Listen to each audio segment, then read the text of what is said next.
आज क्लास 8 का पहला टॉपिक स्टार्ट कर रहे हैं हम लोग रेशनल नंबर। रेशनल नंबर का मतलब होता है परिमेय संख्या।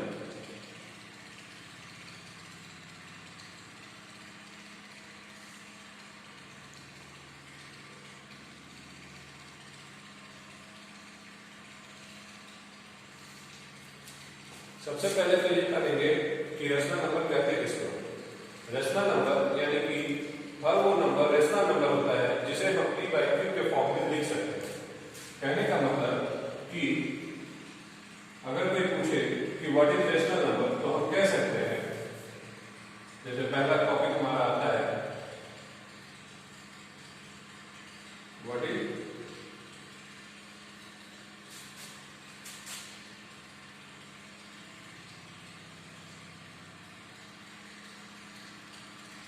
रेशनल नंबर, तो हम कह सकते हैं कि a number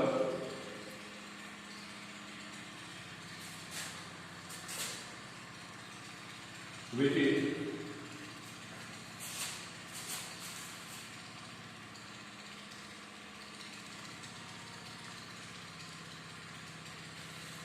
written in the form of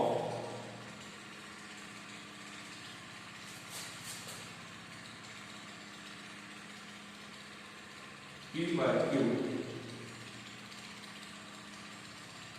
where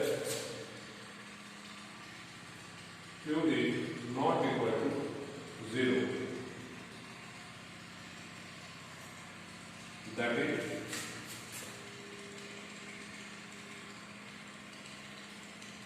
known as the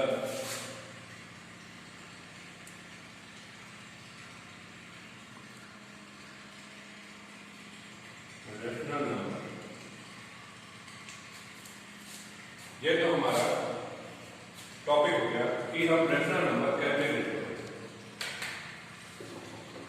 तो आ गया ये तो आ गया कि परिमेय संख्या यानी कि रेशनल नंबर कहते हैं किसको। अगर कोई हमसे ये पूछता है कि रेशनल नंबर क्या होता है, हम कह सकते हैं कि हर वो नंबर जिसे p बाई q के फॉर्म में लिख सकते हैं। अब मान लीजिए एज फॉर एग्जाम्पल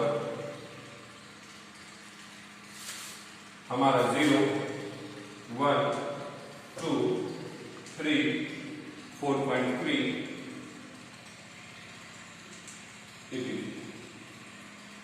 ये सभी रेशनल नंबर है। क्यों? क्योंकि जब भी किसी नंबर के नीचे में अगर कुछ नहीं है तो उसके नीचे 1 होता है। इसे हम न्यूमरेटर कहते हैं और इसे हम डिनोमिनेटर कहते हैं। ठीक, तो यानी अगर किसी नंबर का न्यूमरेटर दिया हुआ है यानी कि सिर्फ न्यूमरेटर लिखा हुआ है, डिनोमिनेटर का प्लेस खाली है, तो हम कह सकते हैं कि डिनोमिनेटर हमारा 1 है और इसीलिए ये रेशनल नंबर है। और अगर हम कहीं इस तरह से लिखा हुआ देखते हैं 2/0 तो ये हमारा रेशनल नंबर नहीं होगा। 2/0 में डिनोमिनेटर के प्लेस में हमारा 0 है, तो इसीलिए ये हमारा जो है रेशनल नंबर नहीं होगा। अब इसका वैल्यू क्या होता है? इसका वैल्यू होता है नॉट डिफाइंड, इनफिनिटी। इसे हम इस तरह से रिप्रेजेंट करते हैं जिसका कोई वैल्यू नहीं होता, तो ये रेशनल नंबर है। अब इस टॉपिक में हम पढ़ेंगे क्या क्या, उस चीज पे ध्यान देते हैं।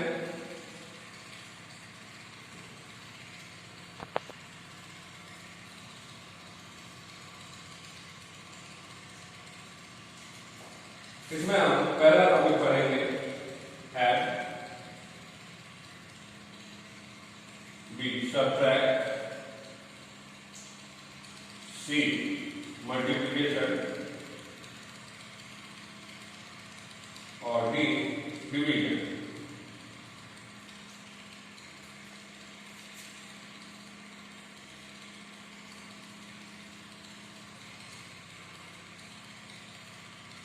हम ये 4 फॉर्मेट रेशनल नंबर का पढ़ेंगे। तो अब इसका रेशनल नंबर का ऐड, सब्ट्रैक्ट, मल्टीप्लिकेशन और डिवीजन पढ़ेंगे। हम उस चीज के लिए तैयार होते हैं।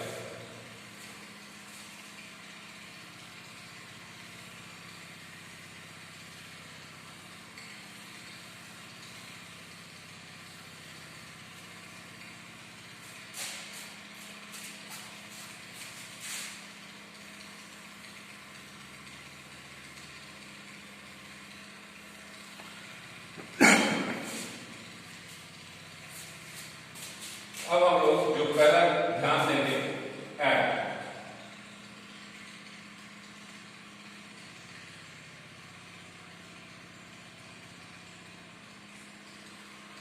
अब हमें क्वेश्चन मिलता है 6/4 प्लस 2/3, इसे ऐड करना है। तो किस तरह करेंगे?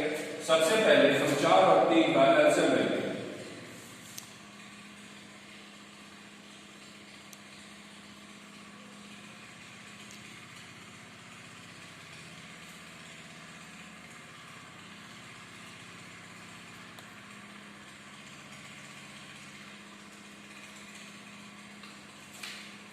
चार और 3 का एलसीएम, जैसा कि आप लोग भी जानते होंगे निकालना, 4 और 3 का एलसीएम 12 आएगा, तो आप 12 ले लेंगे।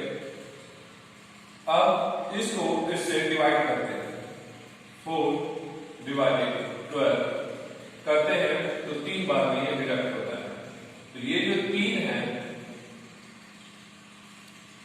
इस 3 को इस 6 से मल्टीप्लाई करेंगे तो 6 3 18 यहां लिखेंगे, प्लस 3 12, फिर से डिवाइड करेंगे तो ये 4 बार में होगा, और 4 को जब 2 से मल्टीप्लाई करेंगे तो 8 आएगा।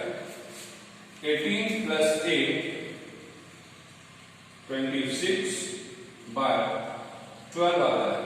अब इसे हम रिड्यूस करेंगे तो इसे हम 6 से, इसे हम 13, हमारा जो फाइनल आंसर आएगा वो आएगा 13/6, यही हमारा आंसर है।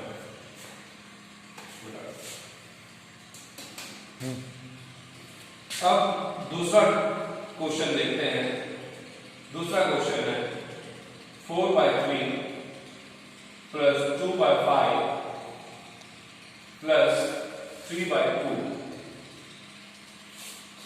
यहां हम देख रहे हैं कि सभी का डिनोमिनेटर डिफरेंट है। जिस तरह यहां डिफरेंट था वैसे ही यहां पे डिफरेंट है, तो हम यहां पे भी 3 5 और 2 का एलसीएम लेते हैं। 3 5 और 2 का एलसीएम जैसे ही हम लेते हैं, एक बार रिपीट में लिखा देता हूं, 3 5 2 एलसीएम लेके कोई नहीं कर रहा है तो 5 10 3 30 आएगा इसका एलसीएम। और एलसीएम लेने के बाद इसे डिवाइड करते हैं तो 10 टाइम, 10 को 44 से मल्टीप्लाई करते हैं तो 40 आता है, प्लस 5 6 टाइम में जाता है, 6 को 2 से मल्टीप्लाई करते हैं 12 आता है। 2 को करते हैं तो 15 15 3 जा 45, 5 2 7 4 1 5 5 4 9 97/30। इसे हम इस तरह भी लिख सकते हैं, और इसे हम नेक्स्ट फ्रैक्शन में इस तरह भी लिख सकते हैं। ये हमारा आंसर है। ये हमारा दूसरा पैटर्न था। और अब हमारा एक और पैटर्न देखते हैं।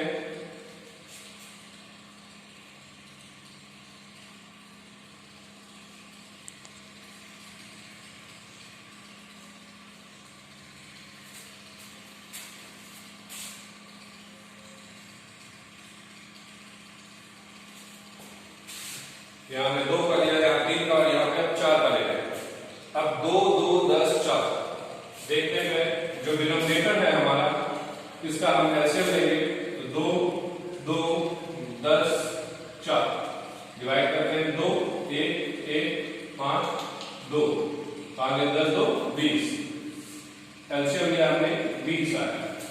और अब हम इसे सॉल्व करेंगे, डिवाइड करेंगे तो 10 आएगा, 10 को 4 से करेंगे 40 आएगा, प्लस 2 10 टाइम में 3 से मल्टीप्लाई करेंगे 30, 10 2 बार में 2 को 5 से करेंगे 10, प्लस 4 20 5 बार में, और 5 6 30 30 10 40 40 30 70 70 80 90 110 110 बटा 20, 0 से 0 कट जाएगा, रिजल्ट आएगा 11/2। मिड फ्रैक्शन में लिखेंगे 2 5 1, ये हमारा आंसर होगा। इस तरह हम रेशनल